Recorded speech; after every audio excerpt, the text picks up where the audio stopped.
Hello everyone, আসসালামু আলাইকুম। গেল সপ্তাহ এই বছরের 17 জুন সামার ভ্যাকেশনের ছোট্ট একটা ট্যুর দিলাম ইতালি থেকে ইংল্যান্ডে। রাত বাজে 2:42। রাতে আমরা আর ঘুমাইনি, যেহেতু ভোর 6টায় ফ্লাইট আর বাসা থেকে 3 ঘন্টা আগে বের হতে হবে। সপরিবারে মিলে অপেক্ষা করছিলাম ট্যাক্সির জন্য। যেহেতু অনেক রাত হয়ে গেছে তাই বাসে যাব না।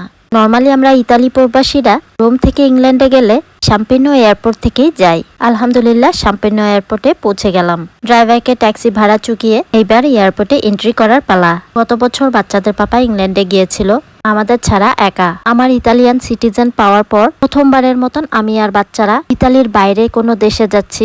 ইতালিয়ান নাগরিকত্ব কিংবা রেড পাসপোর্ট পাওয়ার একটাই সুবিধা, ইংল্যান্ডে যেতে কোনো রকম ভিসার দরকার হয় না। তাছাড়া আমেরিকা, তুর্কি বেশ কিছু দেশেও ইতালিয়ান নাগরিকত্বদের ভিসার প্রয়োজন হয় না।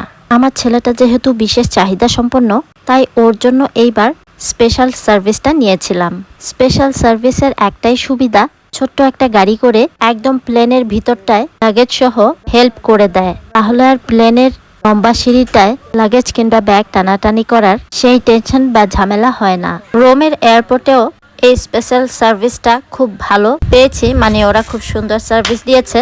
ইংল্যান্ডে নামার পরেও স্পেশাল সার্ভিসেস অ্যাসিস্ট্যান্ট পেয়েছিলাম, তবে ইংল্যান্ড থেকে রোমে ফেরত আসার সময় স্পেশাল সার্ভিস কিংবা অ্যাসিস্ট্যান্টটা পাইনি। ছোট্ট এই মিনি ডিজেবল গাড়িতে একজন ব্রিটিশ মহিলাও ছিলেন, যিনি কিনা ইতালি থেকে ইংল্যান্ডে যাচ্ছিলেন, আর আমাদের সাথে টুকটাক কথা হয়েছিল। আমার বিশেষ চাহিদা সম্পন্ন ছেলে ট্রেন কিংবা প্লেন জার্নিগুলো অনেক লং জার্নি নিতে পারে না, যার কারণে আমরা প্লেন জার্নিগুলা কিছুটা অ্যাভয়েড করি। গত 2 বছর আগে ইতালির বাড়ি শহরে গিয়েছিলাম বিমানে করে 40 মিনিটের মতন, খুব অল্প সময়ের জন্য, তাই ওর কোনো সমস্যা হয়নি। এইবার ইংল্যান্ডের জার্নিটা 2 ঘন্টা 45 মিনিট। কিছুটা টেনশনে ছিলাম ও নিবে কিনা। যাওয়ার পথে 1 ঘন্টা ভালোই ছিল, পরে নামতে চাচ্ছিল, পরে শেষের দিকে আবার ঘুমিয়ে গিয়েছিল। তবে প্রথম দিকে বেশ এনজয় করতে করতে যাচ্ছিল।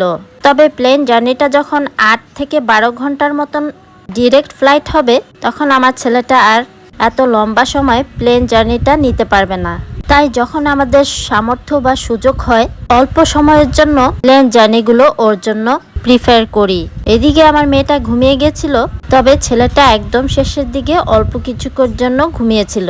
এইবারের ইংল্যান্ডের ভ্রমণটা আমাদের জন্য স্পেশাল। এর কিছু রিজন রয়েছে। আমার আম্মুকে দেখার উদ্দেশ্যে, আমার শাশুড়ি মাকেও দেখার উদ্দেশ্যে, তাছাড়া আমার ছোট বোনের সাথেও দেখা হবে প্রায় 11 বছর পর। সেসব চিন্তা করতে করতে নেমে পড়লাম ইস্ট মিডল্যান্ড এয়ারপোর্টে নেমেই দেখি বৃষ্টি। সারা রাত না ঘুমানোর কারণে গ্লুমি লাগছে, তাই একটা কফি অর্ডার করলাম। কফি এনজয় করতে করতেই ছোট বোন আর বোন জামাই চলে এসেছে আমাদের রিসিভ করতে।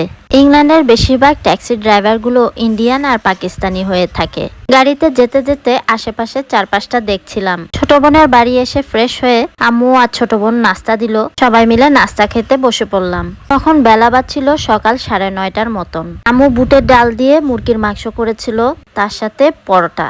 এইদিকে ছোট বোন রান্না চড়িয়ে দিয়েছে। আদরের ছোট বোন বলে বাড়িতে তেমন কোনো কাজ করতো না, আর এখন ছোট বোনটা কত বড় হয়ে গিয়েছে, নিজের হাতে সব কিছু রান্না করেছে। পোলাও, গরুর মাংস, মুরগির মাংসের কোরমা, টুনা কাবাব, আম্মুর হাতের 2 পদের আচার, সাথে ছিল অ্যারাবিক বাকলাবা। আমরা আসবো বিধায় আমাদের ছোটবেলার লিবিয়ার চাইল্ডহুড ফ্রেন্ডও চলে এসেছিল। তৈশিও আমাদের সাথে জয়েন করেছিল। তৈশি এই মজার বাকলাবাটা উপহার নিয়ে এসেছিল। অনেক ধন্যবাদ তৈশিকে। প্রত্যেকটা খাবারই অনেক মজা হয়েছিল আমার ছোট বোনের হাতের। ছোট্ট বোনটা এখন অনেক বড় হয়ে গেছে, অনেক দায়িত্ব একসাথে নিতে পারে, এটা দেখেই আমি মুগ্ধ।